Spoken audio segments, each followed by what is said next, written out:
ग्रीष्मातील उकाडा पानगळीच्या जंगलांना एका वेगळ्याच किरकिराटाने जाग करतो.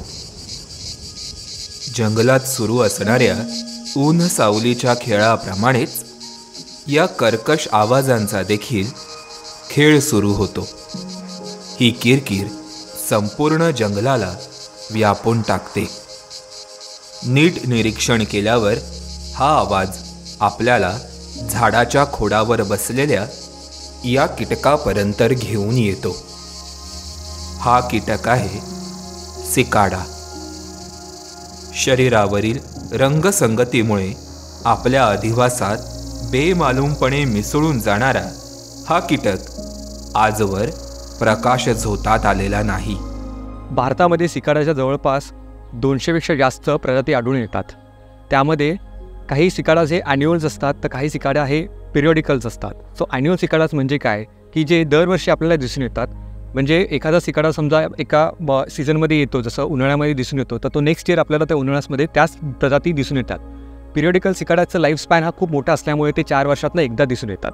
सो भारतामध्ये अशा सिकाडाची फक्त एक प्रजाती ही आपल्याला नॉर्थ ईस्ट इंडियामध्ये दिसून येते आणि बाकीच्या भारतातील इतर प्रजाती ह्या ॲन्युअल सिकाडाज हे आहेत. सिकाडांच्या बहुतेक जाती या सिकाडिडी या कुळातील आहेत. ते मध्यम ते मोठ्या आकारमानाचे कीटक असून त्यांच्या शरीराची लांबी सामान्यपणे 2 ते 5 सेंटीमीटर असते. सिकाडांची जास्तीत जास्त लांबी ही 15 सेंटीमीटरपर्यंत असू शकते. त्यांना 2 मोठाले डोळे असून त्यांच्या दरम्यान 3 अक्षिका असतात. तसंच पटलयुक्त पंखांच्या 2 जोड्या असून पंखांमध्ये अनेक शिरा असतात. बहुतेकांचा रंग सौम्य वा गडद असून पंख सुंदर व रंगीबेरंगी असतात. सिकाडांमधील फक्त नरांमध्ये ध्वनी निर्माण करणारा एक वैशिष्ट्यपूर्ण अवयव असतो. त्याच्या उदराच्या तळावर ढोलकीच्या पटलासारख्या त्वचेच्या 2 रचना असतात. या पटलासारख्या रचनांना टिंबल म्हणतात. या टिंबलांचे पातळ असणारे पटल लहान स्नायूंच्या मदतीने जलदपणे आत बाहेर होऊन कंप पावतात आणि त्यामुळे हा आवाज निर्माण होतो. सिकाडाचं लाईफ सायकल प्रामुख्याने 3 स्टेजमध्ये असतं. जेव्हा फिमेल सिकाडाच ही अंडी झाडाच्या सरफेसवर देते, तेव्हा त्या अंड्यातनं निम्फ किंवा आळी ही जमिनीच्या दिशेने प्रवास करायला सुरू करते. जमिनीच्या आत ती आळी खड्डा करून बीड करून ही झाडाच्या रूट्सपर्यंत जाऊन त्या मुळांच्या रसांवरती उदरनिर्वाह करतात. जेव्हा ह्या आळी हळूहळू वाढत जातात, तेव्हा एडल्ट स्टेजच्या आधी हे निम्फ जमिनीतनं बाहेर येतात आणि त्यातनं एडल्ट सिकाडाज हे बाहेर पडतात. ही जवळपास ॲन्युअल सिकाडाची लाईफ सायकल आहे. पण कंपॅरेटिव्हली पिरियॉडिकल सिकाडाज हे यांची निम्फची कालावधी हा ॲन्युअल सिकाडांपेक्षा जास्त असतो. रात्रीच्या वेळी कोशातून प्रौढ सिकाडा बाहेर पडण्याची क्रिया फार रंजक असते. कोशातून नुकताच बाहेर पडलेला प्रौढ सिकाडा आपल्या पुढच्या पायांच्या मदतीने त्या कोशाला धरून बसतो. त्यानंतर पंख उघडण्याच्या क्रियेला सुरुवात होते. ही क्रिया संथ गतीने होते. पंख उघडल्यानंतर त्यावर चमकणाऱ्या रंगांची छटा असते. एकदा का हे पंख सुकले आणि शरीर कोरडे झाले की हे कीटक उडायला सज्ज होतात. निम्फ स्टेजमधनं जेव्हा एडल्ट सिकाडा जेव्हा बाहेर येतात, तेव्हा त्यांचं लाईफ स्पॅन हे जवळपास 4 आठवड्याचं असतं.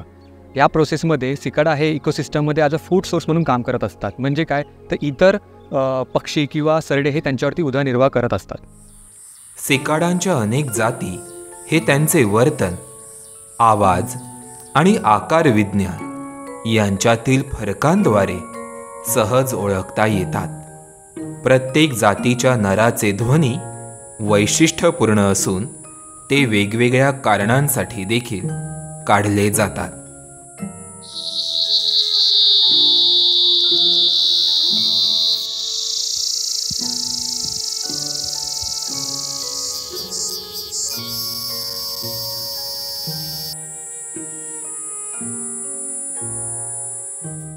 मिलनाकरता मादीला रिझवण्यासाठी सुरुवातीस नर सिकाडा मादीचा पाठलाग करण्यास सुरुवात करतो.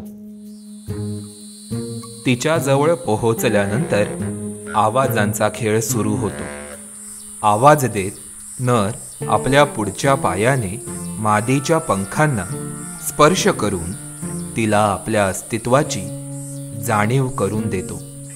बराच वेळ हा खेळ चालल्यानंतर मादी देखील आवाज देऊन त्याला आपला होकार कळवते आणि मग मिलन घडतं.